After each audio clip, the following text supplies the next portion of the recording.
আসসালামু আলাইকুম সুপ্রিয় নবম-দশম শ্রেণীর শিক্ষার্থী বন্ধুরা, আজ তোমাদের দেখানো হবে গণিতের অধ্যায় 13 অনুশীলনী 13.2-এর 15 নং সমস্যার সমাধান।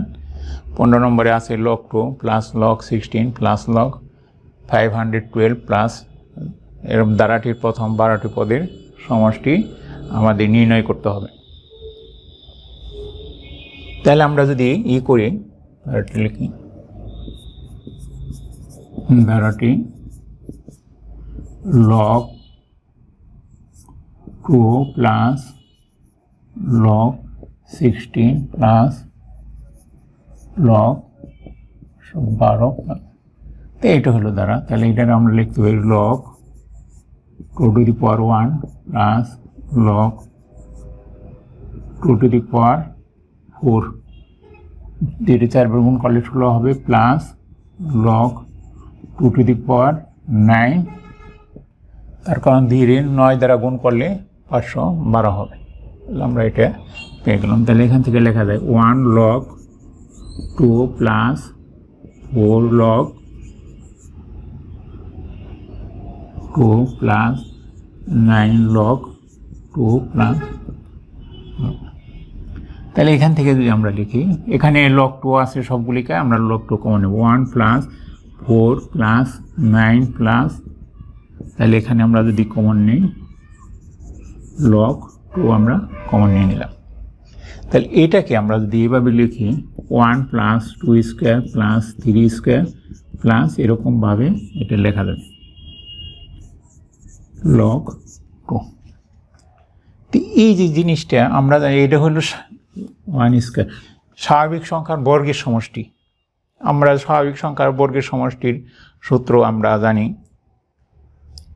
সেই সূত্র এখানে আমাদের 12টি পদের সমষ্টি নির্ণয় করতে বলছে।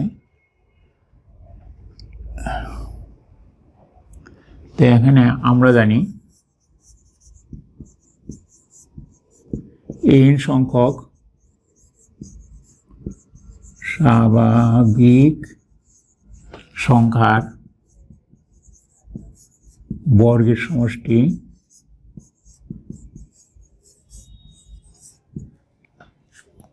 Sn equal to n into n plus 1 into twice n plus 1 divided by 6। এটা হলো আমাদের সূত্র, স্বাভাবিক সংখ্যা বর্গের সমষ্টির সূত্র। তাহলে এটার পরিবর্তে আমরা এই সূত্রটা বসিয়ে দিব।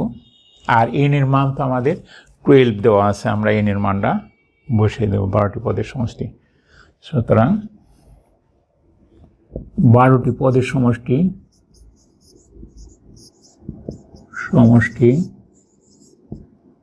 সমান n এর মান আমরা ভালো বসিয়ে দেব 12 into 12 plus 1 into 2 into 12 plus 1 divided by 6, এখানে হবে log 2। এটা কিন্তু আমাদের একটা সূত্র আর কি, এটাকে আমরা বন্ধনী দিয়েও লিখতে পারি, তার কারণে এটা আমরা সূত্র হিসেবে ব্যবহার করছি। আমরা এই অঙ্কটা আমরা এখান থেকে এখানে চলে আসলাম আর কি, এটা মাঝখানে আমরা সূত্রটা দেখিয়ে দিলাম। সূত্রটা তোমরা সাইড নোটেও দেখাইতে পারো, কোনো সমস্যা নেই। তো আমরা এখানে এখন করি, তাহলে এই 6 দিয়ে যদি এটা কাটি তাহলে 2, তাহলে 2 into 13 into 12 24 আর একে 25 25, এখানে হবে log 2। তো এটাকে যদি আমরা গুণ করি, গুণ করলে হবে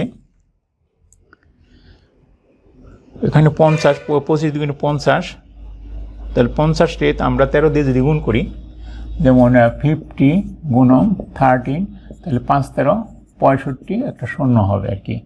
তাহলে আমাদের গুণ ফলটা এটা আসলো। তাহলে এখানে আমরা লিখতে পারি ইকুয়াল টু 50 log 2। তো 12টি পদের সমষ্টি, তাহলে আমরা অ্যান্সার লিখি 12টি পদের সমষ্টি 650 log 2। এটাই আমাদের। ঠিক আছে, ধন্যবাদ বন্ধুরা আজকে ক্লাস উপভোগ করার জন্য।